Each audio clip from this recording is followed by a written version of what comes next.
What's up, guys? This is Devin. I have a kind of unique video today. I don't know if I've ever done a recap like this. Kind of out of order, so I'll explain real quick. I've been sending a lot of stuff to COMC. I did about a year and a half ago. Been kind of running through some of it. I do have to do an update of what is sold. What were some of the good prices, cards that sold? What were the price points? How long did it take? I got to do a recap of that, kind of doing it backwards. I'll do that in the near future. But I wanted to get to this because I'm headed to the National Card Show soon. So I wanted to be able to bring some of these singles with me. So I had to showcase some of the singles I turned around and bought from COMC. If you aren't familiar with it, it's a platform where you only get charged 5% fees to sell on there. And then if you turn around and buy cards, you stay at that 5%. You just got to pay for the shipping costs, one bulk order. But if you choose to take your money out of COMC, you then get charged a 10% fee. So you could get charged all in all 5% fee for selling the card, 10% for withdrawing your money. You can get charged 15% for selling a single, which is kind of high.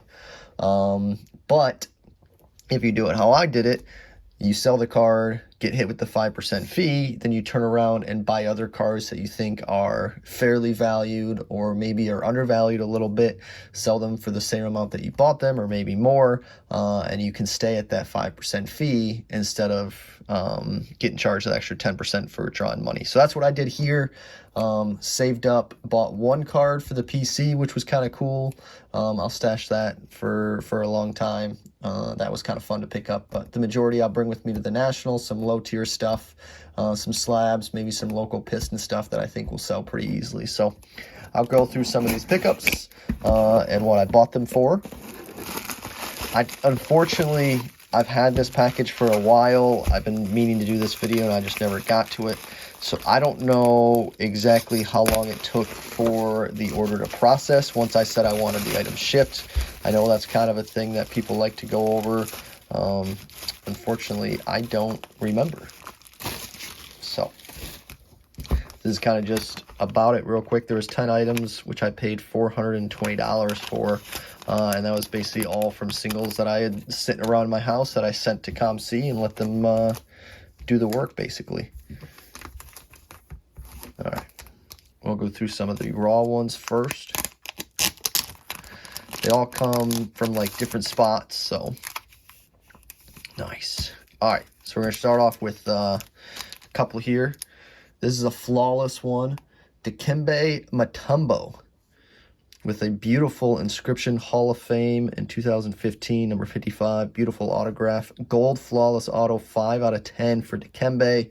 I bought this for $95. I just thought it was really fairly priced. I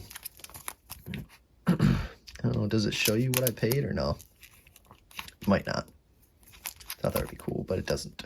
So yeah, that was the first card. Dikembe Mutombo, flawless, excellence, gold auto, 5 out of 10. Beautiful autograph, inscription. Bought it for $95, hoping to get around $100.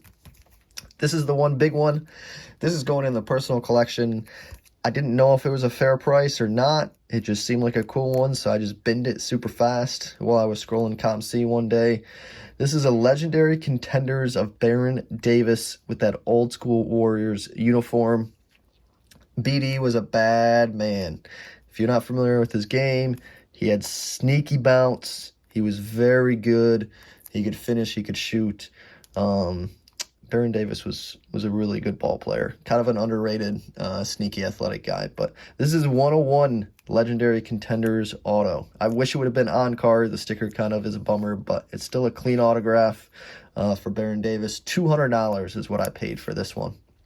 So I'll just throw that one to the side. I just think it's really cool. I had some money left in there, so it's just kind of like a snap-in, you should say, on COMC. So that was the only one that was PC, which is kind of unique. I didn't have anything that wasn't a gold prism in the PC, so it's kind of cool to add something like that on there because that hasn't happened yet. So that'll be the first one. This will be a good local one. National Treasures, Bill Laimbeer, NBA Greats. I think this is considered a bronze auto. It's number 22 out of 25, but that's an on-card NT auto of Bill Laimbeer, obviously part of the Bad Boy Pistons. This one I picked up for $12.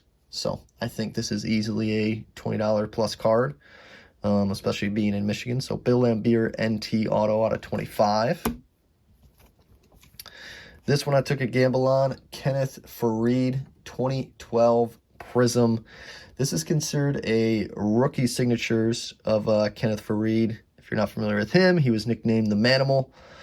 He was an absolute beast. He didn't last too long in the NBA. I think he went overseas, and his game just never really translated that well. But he was kind of like an early day Montrezl Harrell. If you were unfamiliar and you know Montrezl, it's kind of what his game was. I think Montrezl was a little bit better at it.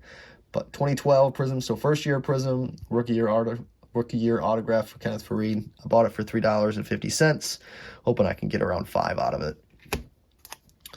Another one that should be good, local here in Michigan. This is Jason Maxiell.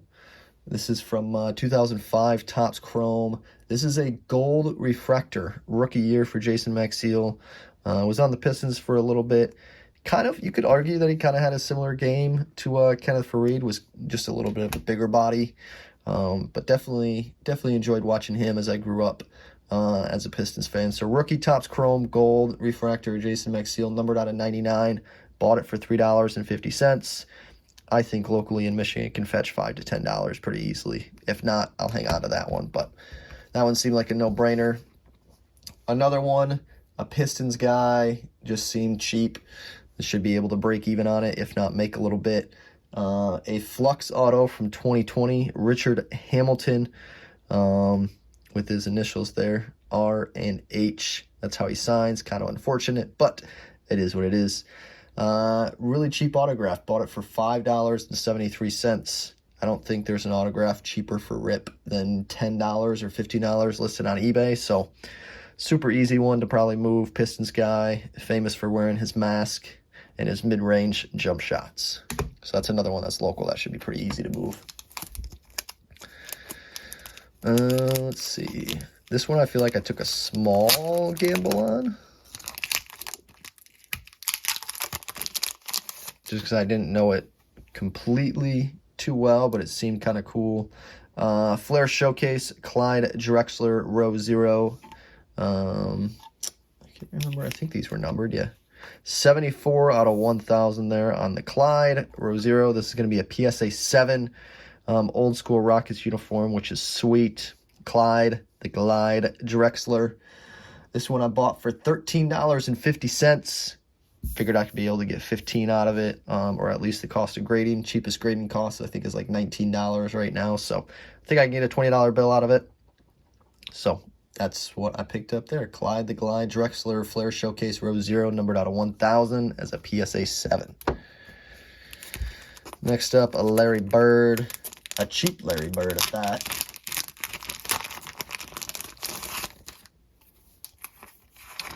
Little PSA 10 action, old school label, but there's just seemed like a cheap Larry Bird. 2006 Topps Finest base PSA 10 of Larry Bird. Like I said, old school label, but I don't think you can really go wrong with that action shot of Larry Bird. That is just an iconic pose there for him.